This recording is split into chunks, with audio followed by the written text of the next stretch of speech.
Selamat pagi, Bapak Ibu Saudara sekalian yang dikasihi Tuhan. Jumpa kembali di dalam doa pagi. Sebelum kita merenungkan firman Tuhan, mari kita berdoa. Tuhan Yesus, kami bersyukur di pagi hari ini dengan nafas yang Tuhan berikan kepada kami. Kami hendak bersyukur dan merenungkan firman Tuhan. Di dalam Kristus Tuhan Allah kami berdoa. Amin. Pembacaan Alkitab di kesempatan pagi hari ini, kita akan melihat dari Ratapan pasal 1, ayat 16 sampai ayat 18. Ratapan pasal 1, ayat 16 sampai 18. Karena inilah aku menangis, mataku mencucurkan air. Karena jauh daripadaku penghibur yang dapat menyegarkan jiwaku. Bingunglah anak-anakku, karena terlampau kuat si seteru. Sion mengulurkan tangannya, tetapi tak ada orang yang menghiburnya. Terhadap Yakub dikerahkan Tuhan tetangga-tetangganya sebagai lawan. Yerusalem telah menjadi najis di tengah-tengah mereka. Tuhanlah yang benar, karena aku telah memberontak terhadap firman-Nya. Dengarlah hai segala bangsa, dan lihatlah kesedihanku, darah-darahku, dan teruna-terunaku pergi sebagai tawanan. Bapak Ibu yang dikasihi Tuhan, di pagi hari ini kita akan merenungkan sebuah tema, yaitu kedukaan dan pembentukan iman. Setiap orang yang ada di dalam anggota keluarganya mengalami kedukaan, tentu ada kesedihan, ada duka yang mendalam. Kedukaan dapat terjadi pada anggota keluarga, bisa orang tua, ataukah misalkan pasangan hidup atau anak-anak. Dan itu sangat menyedihkan, karena setiap hari kita dapat berjumpa dengan mereka. Di dalam kedukaan orang dapat muncul berbagai pertanyaan. Kenapa harus dia? Kenapa harus keluarga kami? Kenapa harus terjadi dengan cara ini, cara itu? Kenapa itu terjadi dalam anggota keluarga kami? Dengan demikian kedukaan menjadi sebuah hal yang pedih dan mendalam, tetapi juga dapat menjadi memunculkan banyak pertanyaan. Orang lebih sering bertanya, kenapa ini terjadi kepada saya? Di dalam perikop kita pada kesempatan kali ini, kita mau melihat peristiwa kedukaan yang akan kita hubungkan dengan pembentukan iman. Di dalam Ratapan pasal 1 ini dikisahkan, ya, karena inilah aku menangis, mataku mencucurkan air mata, tentunya, ya.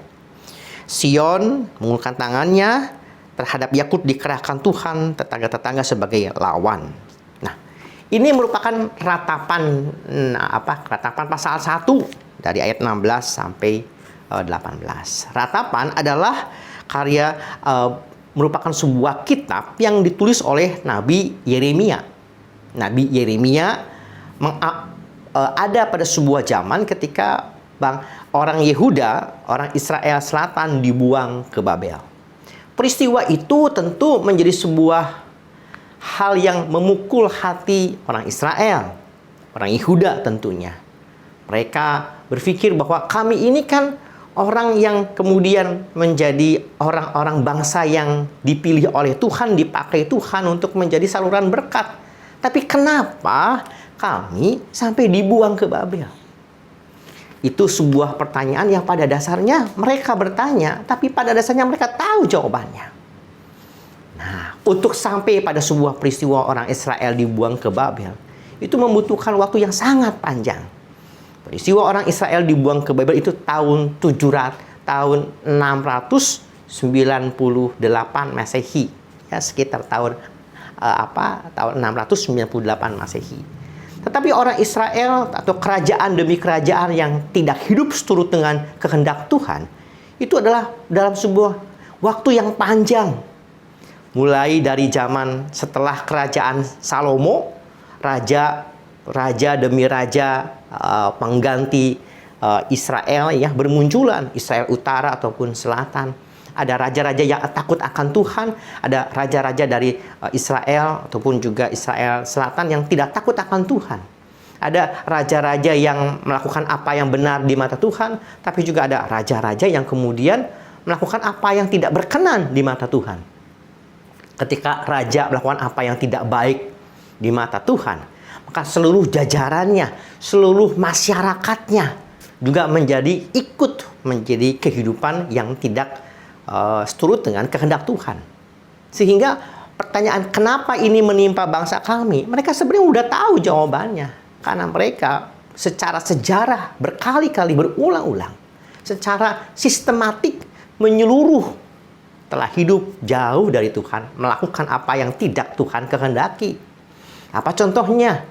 Berbagai banyak penyembahan berhala, berbagai banyak ketidakadilan sosial yang terjadi, orang miskin diabaikan, kemudian peristiwa suap dan korupsi di pengadilan, orang yang miskin ditindas, orang yang menang, orang yang kaya tapi juga salah kemudian dibenarkan. Itu di dalam masyarakatnya dan juga secara politiknya. Orang Israel Selatan, kerajaan Selatan, ketika ada ancaman, lebih memilih mengandalkan bangsa lain, yaitu bangsa Mesir, ketimbang hidup mengandalkan Tuhan. Demikian juga dengan Israel. Dengan Israel Utara, ketika ada ancaman, lebih meminta bantuan bangsa Asyur. Ya, ketika ada ancaman dari bangsa Babel. Nah, sehingga raja dan masyarakat yang hidup sudah jahat di mata Tuhan, hidup tidak mengandalkan Tuhan, maka penghukuman ini kemudian terjadi. Orang-orang Yehuda ya, yang kuat-kuat, yang sehat-sehat, anak muda dibuang ke Babel. Yang tuanya banyak yang kemudian yang ditinggalkan di Yerusalem. Tapi juga yang namanya pembuangan tidak luput dari pasti ada yang namanya peristiwa pembunuhan. Yang namanya penjajah datang membuang, pasti ada kemudian peristiwa-peristiwa pembunuhan yang terjadi. Dan itu adalah kedukaan.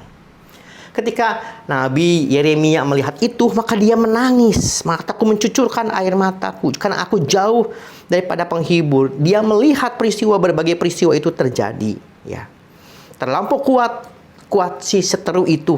Dan kemudian ayat yang ke-17, ya, dikatakan terhadap Yakub dikerahkan Tuhan tetangga-tetangganya sebagai lawan. Dari peristiwa ini kita mengingat bahwa peristiwa pembuangan dari Babel adalah bentuk penghukuman Tuhan, pembentukan karakter terhadap siapa? Bangsa Israel. Ini di dalam peristiwa orang Israel dibuang ke Babel, tentu ada peristiwa kedukaannya.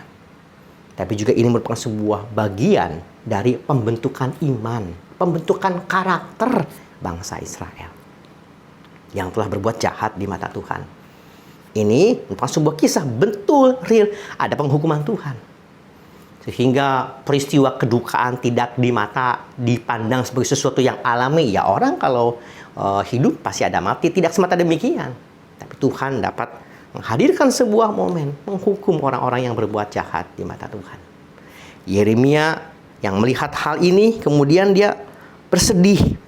Dan di sini dikatakan, ya, Tuhanlah yang benar. Karena aku, 18, aku telah memberontak terhadap firman-Nya.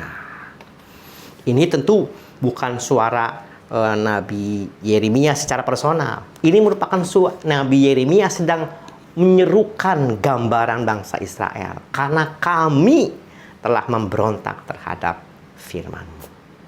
Bapak yang Ibu yang dikasihi Tuhan, lewat kisah ini kita mau diingatkan pertama apa? Pertama-tama adalah sebuah kehidupan yang dibentuk untuk senantiasa selaras dengan kehendak Tuhan. Tentu yang namanya kedukaan di dalam kehidupan kita tentu tidak bisa kita hubungkan, oh berarti setiap ada kedukaan itu adalah hukuman Tuhan. Tidak. Tapi kita dapat melihat dari dua hal. Pertama adalah kedukaan adalah sebuah secara fisik, secara biologis, ada sebuah peristiwa yang alami. Tetapi lewat kedukaan kita dapat melihat secara iman untuk hidup senantiasa bergantung kepada Tuhan. Orang yang baik sekalipun ada umurnya. Orang yang sangat baik sekalipun ada nafas kehidupan yang sangat terbatas. Sehingga di dalam peristiwa kematian kita diingatkan, bergantung kepada manusia sangat terbatas. Seperti orang Israel yang lebih bergantung kepada Mesir, kepada bangsa lain, ada batasnya. Tetapi dengan kehidupan yang bergantung kepada Tuhan, kita boleh senantiasa dibentuk lewat pembentukan iman kita. Hidup selaras dengan kehendak Tuhan. Seperti potongan sebuah lagu, pakailah waktu anugerah Tuhanmu, hidupmu singkat bagaikan kembang. Sehingga demikian bagaimanakah kehidupan kita dalam waktu yang singkat ini kemudian hidup senantiasa mencari kehendak Tuhan, melakukan kehendak Tuhan dan hidup di dalam bergantung pada apa yang Tuhan kehendaki. Tuhan memberkati kita semua, mari kita berdoa. Ya Allah, di dalam Kristus kami boleh bersyukur diingatkan oleh kisah dari ratapan Nabi Yeremia. Bahwa manusia rapuh dan ketika manusia tidak bergantung kepada Tuhan, maka pembentukan dari Tuhan pun dapat terjadi dalam kehidupan kami. Tuhanlah yang menolong kami, sehingga dalam setiap aktivitas kami hidup pada kebenaran, keadilan, dan hidup menghadirkan kehendak Tuhan dalam kehidupan kami. Berkatilah kami di hari ini ya Tuhan, dengan Tuhanlah yang menjadi pembimbing, firman Tuhan menjadi pendamping dalam kehidupan kami. Dalam Kristus kami berdoa, amin. Tuhan memberkati kita semua. Bagi Bapak Ibu yang memiliki pergumulan khusus dan ingin didoakan, bisa menghubungi rekan-rekan pendeta di nomor berikut.